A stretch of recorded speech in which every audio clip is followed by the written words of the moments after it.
तुम्हें क्या लगता है कि सैंपल पेपर सॉल्व कर लिया और बहुत अच्छे नंबर आ जाएंगे? देखो, अगर मैं एक सिंगल सेंटेंस में बताऊं तो सैंपल पेपर की जितनी ज़्यादा हाइप बन रखी है उतना इफेक्टिव वो है नहीं। तो भैया, ये सैंपल पेपर की जगह फिर सॉल्व क्या करें? Question bank? नहीं, सैंपल पेपर ही सॉल्व करना है। आज की इस वीडियो में मैं ये बताने वाला हूं कि तुम में से बहुत सारे बच्चों को ये लगता है कि सैंपल पेपर सॉल्व कर लेंगे और हमारे 90% 95% आराम से आ जाएंगे। ऐसा होता है, लेकिन ये तभी होगा जब तुम्हें ये पता होगा कि सैंपल पेपर को एग्जैक्टली सॉल्व कैसे कर। अब तुम में से बहुत लोग कहेंगे कि भैया 3 घंटे लगातार वन सिटिंग में बैठकर करना है। अरे ऐसा थोड़ी हो जाता है। अगर ऐसा होता तो ये चीज़ सबको पता है और सारे बच्चे 95% स्कोर कर लेते हैं।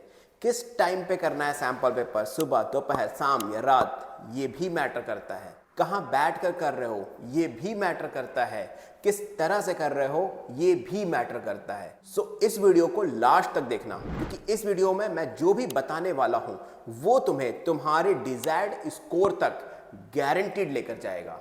लेकिन अगर इस चीज को फॉलो नहीं कर रहे हो तो कहीं ना कहीं प्रॉब्लम आएगी। स्टूडेंट्स, मैं सूर्य प्रकाश आज मैं तुम लोगों को बिल्कुल क्लियर कट बताने वाला हूं कि सैंपल पेपर को कब, कैसे और कितने सैंपल पेपर सॉल्व करने चाहिए कि तुम्हारे बोर्ड एग्जाम में 90% से ज्यादा स्कोर कर पाओ। मैं ओवरऑल बात करूं तो 10 में से सिर्फ एक स्टूडेंट ही सही तरीके से सैंपल पेपर को सॉल्व कर रहा है और वही बच्चा टॉप भी कर रहा है। देखो यार, अगर तुमने 5 सैंपल पेपर पर सब्जेक्ट कर लिए तो तुम्हारे 10th का बोर्ड रिजल्ट बिल्कुल सेट हो जाने वाला, लेकिन सही तरीके से। अब वो सही तरीका क्या है? 10 सैंपल पेपर के पीछे मत भागो। सबसे पहले 5 सैंपल पेपर सॉल्व करो, लेकिन उस तरीके से जो मैं बाद में बताने वाला हूं। तो सबसे पहला काम कि तुम्हें ये सैंपल पेपर टेबल और चेयर पे बैठ के करना है। यानी चेयर पर बैठना है और टेबल पे लिखना है। बेड पर, सोफे पर, नीचे बैठकर, या फिर जो स्टडी टेबल आती है छोटी वाली जिसको आप बेड पे रख लेते हो, इन सारी चीजों का यूज नहीं करना है। सैंपल पेपर आपके चैप्टर की प्रैक्टिस के लिए नहीं है। सैंपल पेपर आपके सिलेबस की प्रैक्टिस के लिए नहीं है। सैंपल पेपर है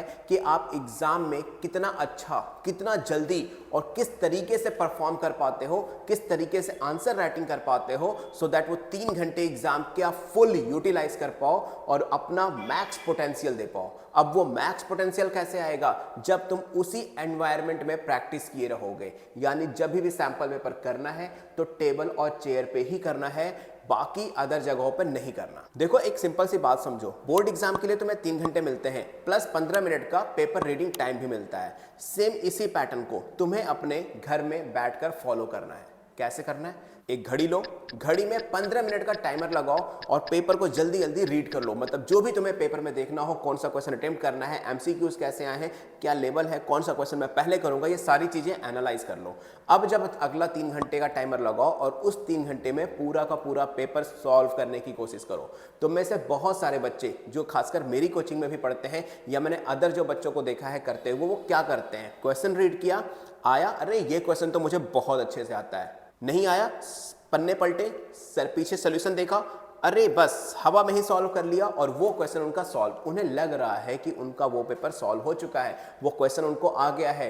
बट मैं गारंटी लेता हूं, अगर 2 घंटे बाद भी उसका सॉल्यूशन लिखने को कह दूं ना, या मैथ का वो सम सॉल्व करने के लिए कह दूं ना, उनसे होगा नहीं। तो सबसे पहला काम, 3 घंटे तक तुम्हें उस सैंपल पेपर का सॉल्यूशन नहीं देखना है। जब तुम्हें लगे कि तुम्हारा पूरा पेपर सॉल्व कर चुके हो, जितने क्वेश्चंस तुम्हें आते थे तुमने कर लिए हैं, अब उसका सॉल्यूशन देखो और अब मैच करो कि तुम्हारे आंसर्स कितने अच्छे थे और या तुम्हारे आंसर्स में क्या कमी है। This is the right way to solve the sample paper, जो कि इफेक्टिव भी होगा। ऐसा नहीं है कि मैंने 10 सैंपल पेपर सॉल्व कर लिए हैं बट नंबर अभी भी 50, 60 और 65 ही आ रहे हैं। अगर 90-95% चाहिए तो सैंपल पेपर को सही तरीके से सॉल्व करना पड़ेगा और वो सही तरीका यही है, क्योंकि सैंपल पेपर में आपको क्वांटिटी नहीं, क्वालिटी पे ध्यान देना है। आप 10 सैंपल पेपर मत करो, आप 5 ही करो, 4 ही करो, मैं कह रहा हूं 3 ही करो एक सब्जेक्ट से। लेकिन जिस तरीके से मैंने बताया है, प्रॉपर 3 घंटे की सिटिंग के साथ टेबल चेयर पर, उस तरीके से करो और विद इन द टेस्ट या with in the sample paper को जब सॉल्व कर रहे हो ना, तो सोल्यूशन बिल्कुल नहीं देखना है। एंड सबसे मोस्ट इंपॉर्टेंट चीज जो तुम में से कोई भी नहीं कर रहा, 1-2 बच्चे कर रहे हैं और वही मैंने बताया ना स्टार्टिंग में, टॉप भी कर रहे हैं, वो है क्या? एनालाइज करना। तुम्हारे जो स्कूल में प्री बोर्ड हो रहे हैं, तुम्हारी कोचिंग में मॉक टेस्ट हो रहे हैं, उनका सॉल्यूशन कराते हैं टीचर्स। देन तुम्हें रियलाइज हो जाता है, तुम्हारी कॉपी चेक होती है, देन तुम्हें रियलाइज हो जाता है क्या कि तुम्हारी गलतियां क्या हैं। तुम क्या मिस्टेक्स कर रहे हो, किस टॉपिक में प्रॉब्लम आ रही है। लेकिन क्या जब तुम अपना सैंपल पेपर सॉल्व करते हो तो उनकी गलतियों को फाइंड करते हो? जिस तरह से टीचर्स तुम्हारी गलतियां निकालते हैं, अपनी गलतियां निकालते हो? नहीं, तुमने सिर्फ आंसर रीड कर लिया और काम खत्म। इससे काम नहीं बनेगा। काम बनेगा अपनी गलतियों की लिस्टिंग करने से। एक कॉपी ले लो 5 रुपए वाली, बहुत ही बेस्ट तरीका बता रहा हूं। 5 रुपए वाली एक कॉपी ले लो, पहला सैंपल पेपर सॉल्व किया, उसके बाद सोल्यूशन देखा और सोल्यूशन से अपनी कॉपी चेक करो और एक एक गलती को उस पर नोट करो। तो सबसे पहली गलती ये नोट करनी है कि किस चैप्टर के क्वेश्चंस तुमसे गलत हो रहे हैं। वो चैप्टर नोट कर लिया। देन तुम्हें ऐसा लग रहा है कि चैप्टर में प्रॉब्लम नहीं है, पर्टिकुलर इस टॉपिक में प्रॉब्लम आ रही है, तो उस टॉपिक को नोट कर लिया। कैलकुलेशन में मिस्टेक्स हो रही है तो कैलकुलेशन नोट कर लिया। कुछ कांस्टेंट्स की वैल्यू जैसे फिजिक्स में होती है वो भूल रहे हो, वो नोट कर लिया। फॉर्मूले में प्रॉब्लम है, वो फॉर्मूला नोट कर लिया, वहां पे इनकेस मतलब फॉर्मूला डाल दिया। तो तुम्हारे पास एक लिस्ट है। अब उस लिस्ट में क्या क्या लिखा तुमने, कौन से चैप्टर में प्रॉब्लम है, कौन से टॉपिक में प्रॉब्लम है, किस चैप्टर के किस क्वेश्चंस की तरह की कैलकुलेशन में प्रॉब्लम है, किस तरह के फॉर्मूले तुम भूल रहे हो।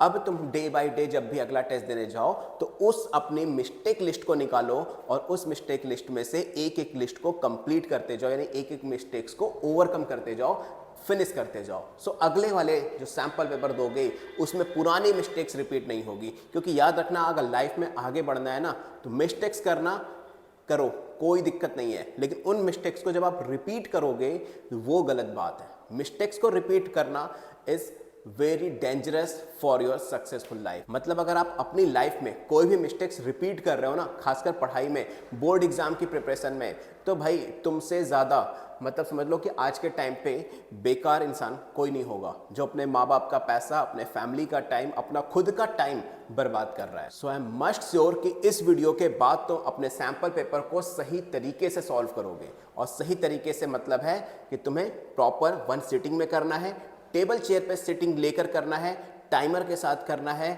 टेस्ट के बीच में सॉल्यूशन नहीं देखना है, और सबसे मोस्ट इंपॉर्टेंट चीज, अपना हर सैंपल पेपर कंप्लीट होने के बाद उसको एनालाइज भी करना है। सो मैं सूर्य प्रकाश, आज इस वीडियो में इतना ही। मिलते हैं नेक्स्ट वीडियो में। Till then don't forget to like, share and subscribe. So video को ज़्यादा से ज़्यादा अपने क्लासमेट्स के साथ शेयर करना ताकि सबको ये बात पता चले और सब एक प्रॉपर तरीके से सैंपल पेपर को सॉल्व करें। एंड अगर तुम में से किसी को कोई भी प्रॉब्लम हो तो सीधा मेरे इंस्टाग्राम पर मुझे डीएम कर सकते हो। मेरा इंस्टाग्राम अकाउंट डिस्क्रिप्शन बॉक्स में भी गिवन है या फिर यहाँ भी आ रहा होगा। तो मिलते हैं नेक्स्ट वीडियो में। Till then good luck.